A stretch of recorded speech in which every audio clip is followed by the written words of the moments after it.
And welcome back to the David67 Celtic News YouTube channel. This early Monday morning video is a post-match review of a rather awful, pathetic performance by Celtic in an absolutely atrocious, rotten, terrible game of football between Celtic and Rangers yesterday afternoon in the Scottish Premiership. Very few positives to take from the game at all. However, I suppose we are still top of the table, 6-point gap on the team that's most likely to be our biggest rivals for the whole season, and some players making their first team debuts in competitive games for Celtic. And another positive for Celtic, I think, is that after later on this evening, the transfer window will be shut and the squad will be the squad up until January. And also, we're on a international break, which does give the squad players who are left behind at Celtic, of which there actually are quite a few who are not away on international duty, gives them a chance to have a day or two of rest, then training with Rodgers, Strachan, Kennedy, etc. And also does give a chance for some of the new signings to bed down and get used to life at Celtic, and also develop partnerships and links and understandings with teammates, because I think that was quite a big factor in yesterday's rather disjointed, rubbish performance by Celtic. In today's video, we're going to have a wee look at the very few key incidents in the game, look at the stats, my own player ratings. We'll also briefly touch on transfer window issues, although I am planning to do some form of content, be it another video later in the day, text updates through the channel, or even possibly a live stream for the last hour or two of the transfer window. Getting back to the game, as I said, one of the worst games of football I've ever seen. Celtic in the first half didn't have a single shot, never mind a single shot on goal. Pretty much only a couple of key incidents where Bojan Majowski tripped over his own feet, close to Liam Scales, demanding a penalty. It was never a penalty in a million years, happily. The referee on the pitch and the VAR referee just completely agreed, and it was not given as a penalty. Other key incident, rather soft free kick, gave Rangers a chance to pump the ball into the box. To be fair, very good delivery of a free kick by James Tavernier, and John Souttar managed to push his way past a couple of Celtic defenders before Kasper Schmeichel could come for the ball and headed it past him. However, when I first watched it, I thought he's offside, and thankfully the VAR referee did his lines, and Souttar was around about a yard offside, and so the goal was correctly disallowed. Other than that, I can't really recall anything positive to say in the first half. Second half, Celtic did get 2 shots on goal. A shot from outside the box by Rio Tati that was never going to trouble anyone in a million years. Butland made a simple save for that one, and then a wee bit of a strash and pinballing of the ball in the box. Kieran Tierney then hit a nice overhead volley, bicycle kick style thing. It was straight at Jack Butland. Unfortunately for Celtic, I think it had been a couple of yards to the left, a couple of yards to the right. I think Butland would have been taken by surprise, and Kieran Tierney would have got a dramatic goal. Rangers, I don't think, gave any danger to the Celtic defence in the second half. Few blocked crosses, a few blocked shots, but in the whole game, Kasper Schmeichel didn't have a single save to make because the Rangers didn't get a single shot on goal. Pretty pathetic from both teams. Looking at the stats for yesterday's game, possession was 59 to Celtic, 41 to Rangers. Shots were 5-4 for Celtic. Celtic, as I said, 2 shots on goal. Rangers, no shots on goal. 2 off targets for both teams. Rangers had 2 shots blocked by Celtic's defenders, and Celtic had 1 shot blocked by a Rangers defender. Both teams were absolutely pathetic for getting the ball into the box. 11 times into the box for Celtic, 11 times into the box for Rangers. Corners were 8-1 for Rangers. Celtic had 4 shots from outside the box, Rangers 2 shots from outside the box. Also, some pretty terrible passing stats as well for Celtic. Celtic made a very impressive 508 passes. However, unfortunately, only 160 were forward passes, 92 passes were backwards, which means a pretty incredible over half the passes Celtic were doing yesterday were sideways passes, and that is not going to get you much in the way of wins and creativity in football. Celtic had 45 successful passes in the final third and just 11 crosses into the box. Passing accuracy was good at 82%, but then given the fact that so many of the passes were backwards or sidewards, it's not too surprising that Celtic had high accuracy in terms of their passing. Rangers did, in general terms, have a better proportion of getting their passes forward. They got the ball into the box a lot more often with crosses, but their passing accuracy was actually very poor. However, what the stats show is Celtic did have more of the ball. Celtic did actually have 5 goals at trying to score a goal. 2 of them were on the target, but a pitiful 11 times in the opposition box is an absolutely terrible stat, and the passing stats also, yet again, very, very disappointing. Not surprisingly, after the game, Brendan Rodgers blaming the players for not being positive and going forward and this and that and the other. I personally can't really see it being down to the players. I think the lateral sideways passing is Rodgers telling them to keep calm and patient and the chances will come. Well, sometimes you do need a wee bit of a long ball, get the ball up the other end, get a bit of concerted pressure on the other team, put pressure on them to make it difficult for them to get out the ball out their box, out their defensive zone. So they did manage to do that a few times, and there were a few scary moments for Rangers defenders where passes and clearances, etc., nearly let Celtic in the door. But in the end, both teams were equally rubbish. In terms of match ratings,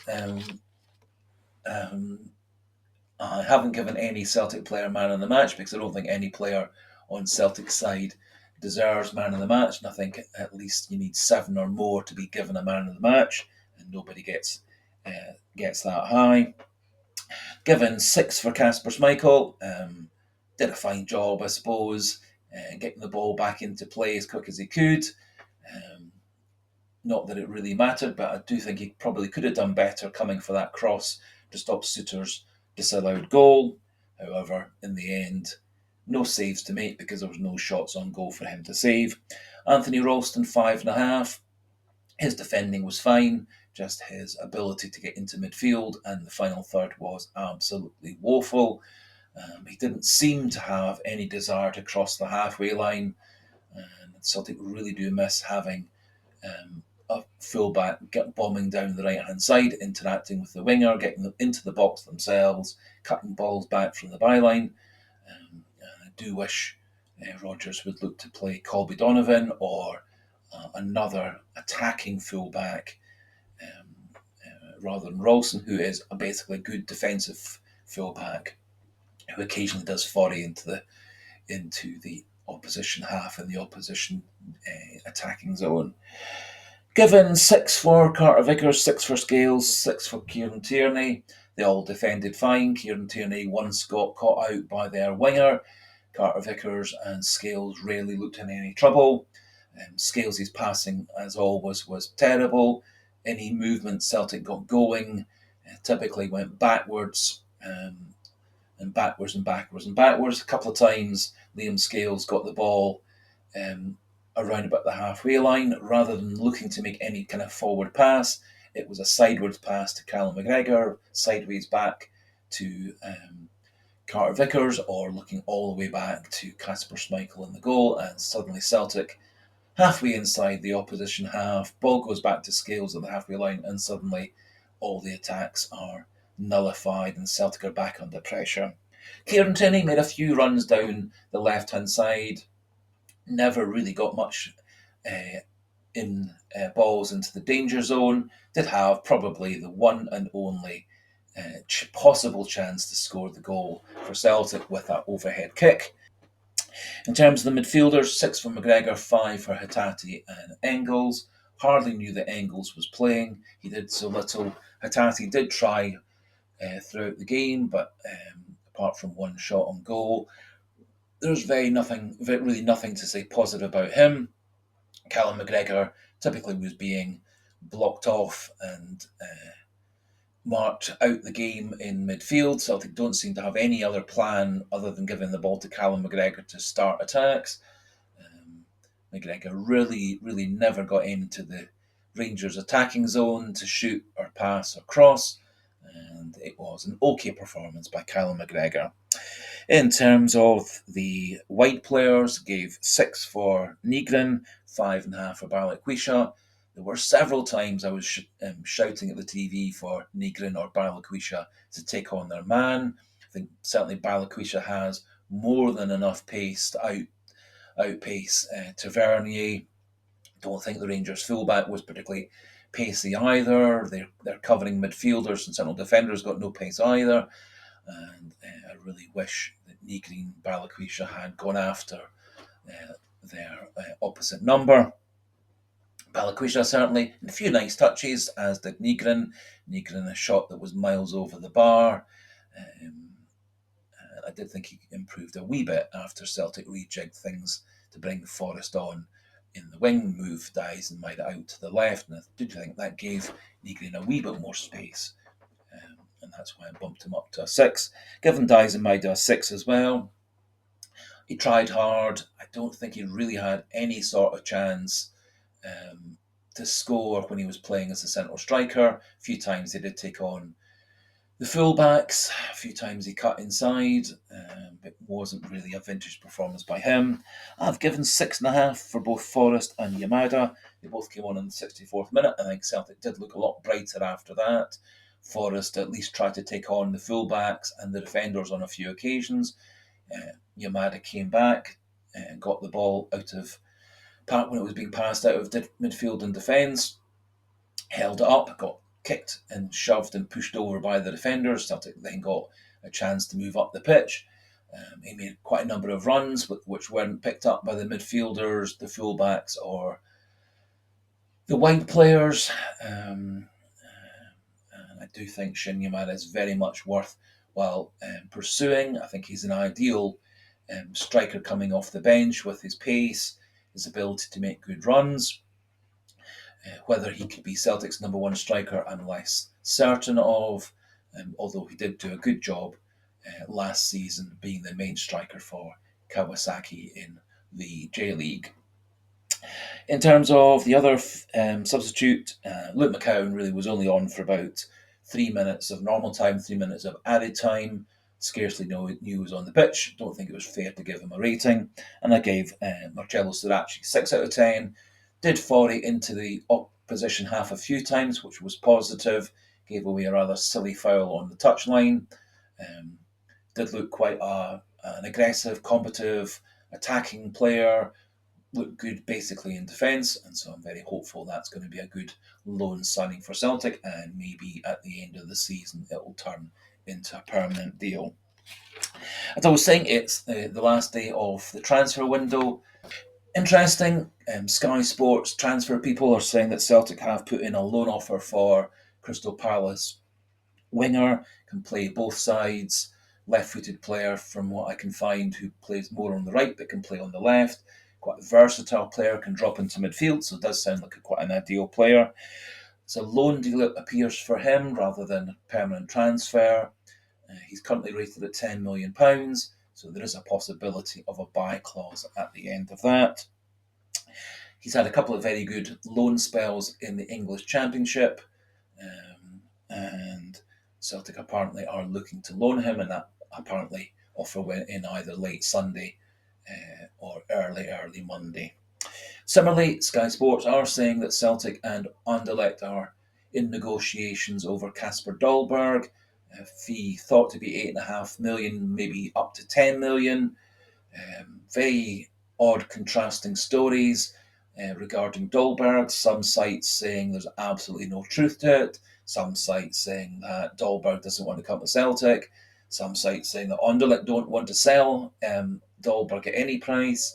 And as I say, several others, including Sky Sports transfer people, saying that Celtic and Anderlecht are in negotiations. Dolberg's happy to come to Celtic, assuming that the personal terms and contract and salary, etc., is all good.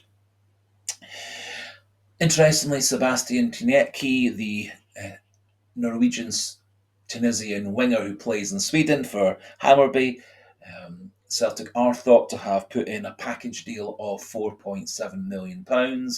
It's thought that Hammarby's asking price is either £5 million or £6 million.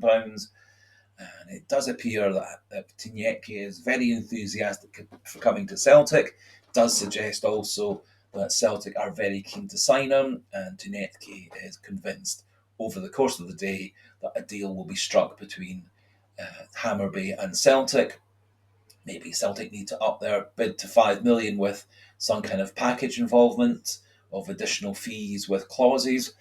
We'll find out later on. However, it does appear that if Celtic did get a bid accepted by Hammarby, that Tounekti would be on his way to Glasgow as soon as possible, because he does appear apparently very keen to sign for Celtic. From what I can find out, very pacey winger. His stats aren't great in terms of goals and assists, but apparently he's a very good attacking wide player. A lot of speed, a lot of creativity, a lot of trickery, and so could well fit well into Celtic's framework and tactics, etc. Rumours that both Stephen Welsh and Hayato Inamura are away on loan, although haven't seen any teams as such making any kind of loan bids or transfer bids in the last week or so for either. Ha-Young Yang is off to Birmingham, assuming that Celtic can get another wide player in. Again, oddly contrasting fees. Some saying it's £1 million that Birmingham are paying for him, some 1.5, some saying 3, some saying 3 with additional clauses and sell-on clauses, etc. I would personally be quite keen for Celtic to keep hold of Ha-Young Yang, even if we did buy or loan in another couple of wide players, simply because the way that Rodgers is dead set on and pre-set on having Celtic line up, we have to have lots of wide players, and for one reason or another, Rodgers chose to get rid of Tilio and Palmer before having anybody in to replace them. Talking of players that Brendan Rodgers has ditched and got rid of as being rubbish, Oh Hyung-ju, the South Korean striker that Rodgers said was rubbish, had no future at Celtic, and dumped him into Belgian football at Genk, is just about supposedly to be transferred within one season off to Stuttgart in Germany for £24 million. Celtic do get apparently some of sell-on clause for that, but it does appear that Genk bought him for something like £4 million. They're making a £20 million profit in one season because O did so brilliantly in Belgian football and has made his way into the South Korean side as a regular starter. So well done, Brendan Rodgers, for your ability to assess a player. Similarly, Tomoki Iwata, brilliant season for Birmingham last season, carrying on doing well for Birmingham in the Championship. Kwon, another player that Rodgers said was rubbish and had no future as a footballer, doing well so far in French football. A couple of very good performances and one not so good performance. Similarly, Gustav Lagerbielke has made a decent start. His ratings are in the high sixes as an average, a few in the sevens in his games for Braga and Portugal. Marco Tilio apparently made a very good start to his career at Rapid Vienna, got rated 6.9, did just 45 minutes, but he did have a good number of good crosses and passes and creativity. And Luis Palma apparently was a star player again for Lech Poznan in Polish football, and managed to secure a late draw for his team. And yet another example of a player that Roger says was rubbish, had no future at Celtic, had no future in football, and got rid of him. And they're all going on to do very well at other clubs. So that just about finishes off this post-match review of the Celtic Rangers matches from Sunday. As I say, I will be doing some form of content later in the day regarding the transfer window. Depends a wee bit on how successful Celtic are and what stories are rumbling on. And so until the next video, goodbye and hail, hail.